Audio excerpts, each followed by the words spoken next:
Good morning बेटा। पाठ 2 कर रहे थे हम, धर्म के लक्षण। तो इसमें बताया गया था कि हम जो है हिंदू, मुस्लिम, सिख, ईसाई, ये जो इनको अलग अलग धर्म मान लेते हैं, लेकिन ये धर्म नहीं है। धर्म तो एक ही है, मानव धर्म। जिस प्रकार से कोई भी देश है वो देश एक है, लेकिन उसके अंदर प्रदेश अनेक हैं, उसी प्रकार से धर्म एक है, मानव धर्म। लेकिन ये जो हिंदू, मुस्लिम, सिख, ईसाई हैं, ये उसकी पंथ हैं। कोई भी व्यक्ति अगर वह ईमानदार है तो वह धार्मिक है, और अगर वह ईमानदार नहीं है, बेईमान है, तो वह अधार्मिक है। मनु महाराज ने धर्म के 10 लक्षण बताए थे। उन्होंने कहा था, सभी मानते हैं कि व्यक्ति को धीरज रखना चाहिए। व्यक्ति को क्या लक्षण बताए थे? तो उनको धीरज रखना चाहिए, क्षमाशील होना चाहिए, मन पर काबू रखने वाला होना चाहिए, किसी के धन की चोरी नहीं करनी चाहिए, तभी वह धार्मिक है। ये धर्म के लक्षण बताए थे मनु महाराज ने। शरीर और मन से पवित्र होना चाहिए, इंद्रियों का दास नहीं बनना चाहिए। इंद्रियां कौन सी हैं हमारे? आँख, कान, नाक, मुँह। तो इनका दास नहीं बनना चाहिए। कैसे? जैसे कि अगर हमें अलग अलग प्रकार की चीज़ें खाने का शौक़ है, तो यानी कि हम अपनी जिव्या इंद्री है जो उसके गुलाम है, उसके दास हैं। पर ऐसा मानने और कहने मात्र से भी कोई व्यक्ति धार्मिक नहीं हो सकता। धार्मिक कब होगा?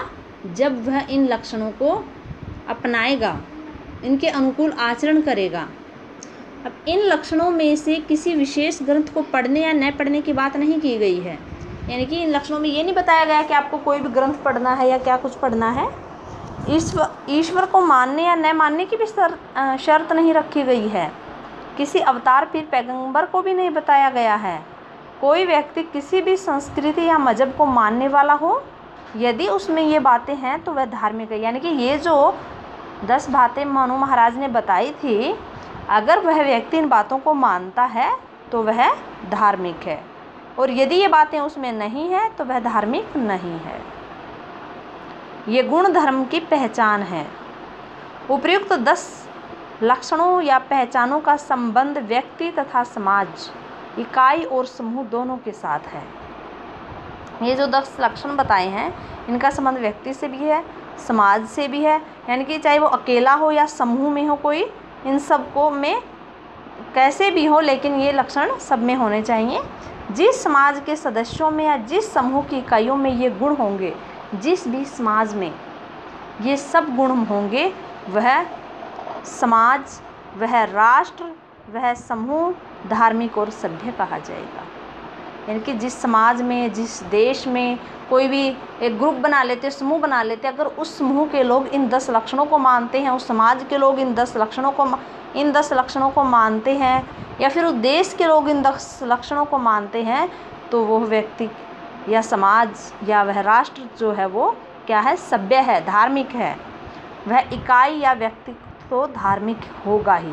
यानी कि वह व्यक्ति हो, चाहे वो स्पेशल व्यक्ति हो या फिर समाज, देश हो, तो वह धार्मिक होगा जिनमें ये 10 लक्षण होंगे। ऋषियों ने धर्म की एक परिभाषा की है। ऋषियों ने धर्म की एक परिभाषा दी है। क्या परिभाषा दी है? यतो अभ्युदय निःश्रेयस सिद्धि सधर्म है। यानी कि अर्थात धर्म वह है जिस पर आचरण सबकी उन्नति हो, निःश्रेयस अर्थात आत्म कल्याण भी हो। ऋषियों ने धर्म की एक परिभाषा क्या दी है? वह धर्म है, धर्म वह है जिस पर आचरण करने से अपनी और सबकी उन्नति हो। यानी कि जो धर्म के नियम होते हैं, जैसे कि मनु महाराज ने 10 लक्षण बताए हैं, इसी प्रकार से धर्म के नियम हैं।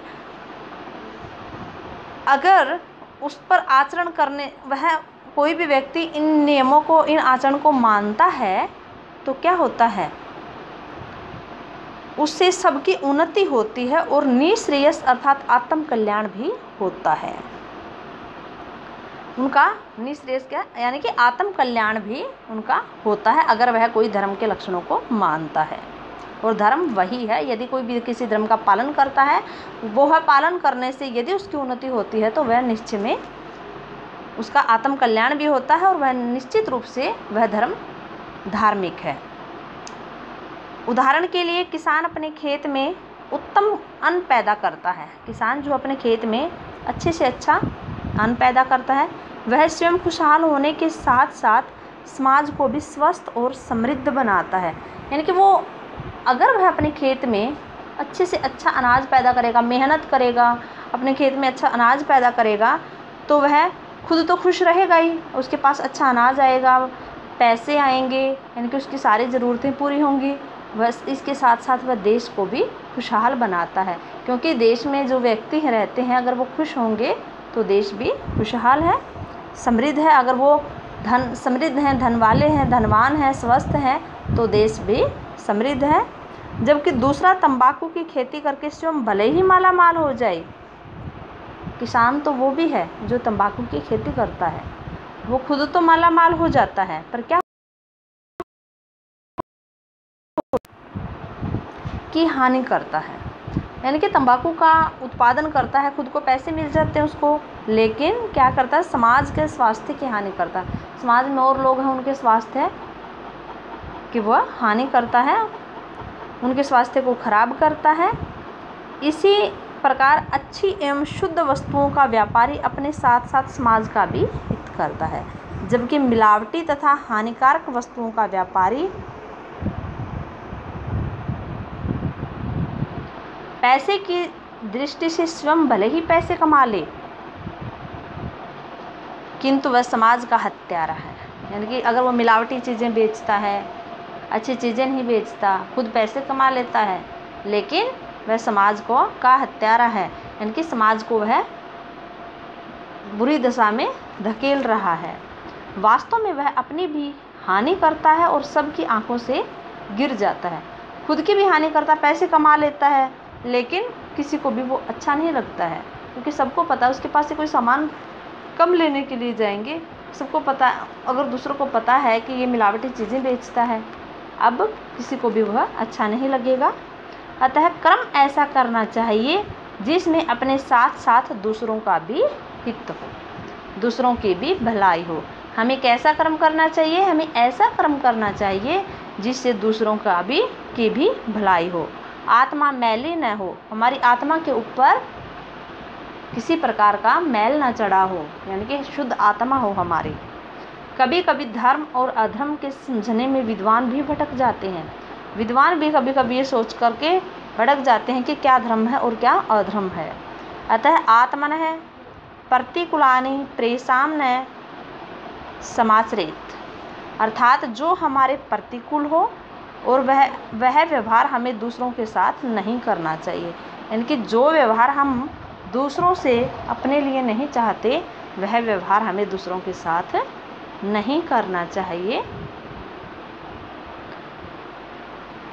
ये धर्म की परिभाषा दी गई है इस पाठ में। ओके बेटा, आपने इस पाठ को अच्छे से पढ़ना है, इसके अर्थ को समझना है। ओके, थैंक यू बेटा।